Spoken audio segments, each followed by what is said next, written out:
Welcome to another exclusive review with me, Alex Belfield, here at celebrityradio.biz, where last year we had over 10.5 million minutes viewed on YouTube. This week we're at Paris Hotel and Casino in Las Vegas for Marilyn, the musical. I take absolutely no joy in writing this review. I wanted to love Marilyn the musical at Paris, but unfortunately, despite an exceptionally talented and enthusiastic 5-star cast, this show is a disaster. Firstly, the stage is simply too big for this scale of show. With what looks like $0 spent on set and lighting design, even the most tender show-stopping moments are lost in this vacuous space. Those bloody curtains wouldn't stop opening and closing all night long, hugely distracting. This is a travesty as the cast are divine, hugely talented, and work their asses off to deliver this familiar new score. Marilyn mostly looks like a dress rehearsal in someone else's theatre before the set has loaded in. I'm told they're still tweaking the show, but I can't review a show I haven't seen. This is the performance I was asked to attend. Marilyn should be a hit. Why would it go wrong? How could it go wrong? The story is iconic. However, the overwhelming size of the Paris theatre, matched with the intimacy of this story and production, leaves the stage and my soul empty.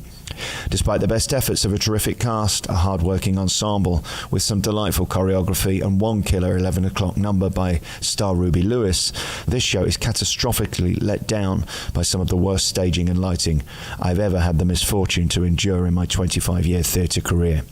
Gutted. I think it's time Vegas gave up on musicals. Visitors don't want them on the Strip. The Smith Center gets world-class tours for locals who do. And this type of cheap Broadway copycat gives the entire genre a very bad name. Acclaimed Broadway actress, singer Ruby Lewis stars as Marilyn. She's magical in places. The show features 15 original numbers using familiar themes from Broadway classics like The Heat Is On in Saigon and even Scar's big number from The Lion King. This is a cynical ploy aimed at those who know no better. This kind of plagiarism would be enough to close the show on opening night in London or New York. Not necessarily in Vegas, though.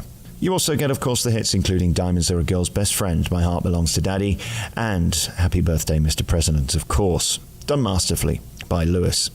Sadly, at times, especially towards the end, this show goes from passionate to screamy. Ruby steals the show as Marilyn, but is let down by appalling production and hideously lazy lighting throughout. Interestingly, I stayed for the show in the same theatre after, Inferno, which uses the same stage and lighting rig. Their lighting was magnificent. You therefore can only blame the producers. This theatre is equipped with some of the best technology in show business yet. We get 90 minutes of the same curtain opening and closing 600 times. It's infuriating.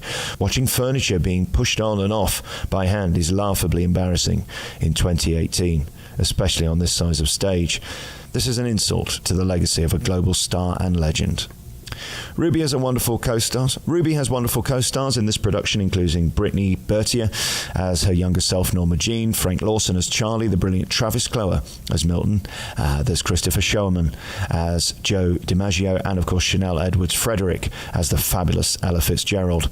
I won't waste more time on this other than to say there are some wonderful ensemble numbers which, if they'd been framed correctly with a proscenium arch, they'd have looked beautiful. Instead, they just looked empty in this enormous space cluttered by a band sat on stage filling the gaps. The LED wall was magnificent but remained unused through most of the show. To my amazement, again in 2018, this could have been the saviour of this production. I am available for consultation if the producers want me to pop by. The endless wheeling on and off of set took me back to a Village Hall production in 1982. Unforgivable at this level. Finally, the band sounded great. However, please do not light them through the entire show. Sat there bored. It's hugely distracting and ruins the intimacy and what could be, in a different theatre, a very good show. Shame. On Broadway or in the West End, this would close within 3 months. Let's see how long it lasts in the entertainment capital of the world.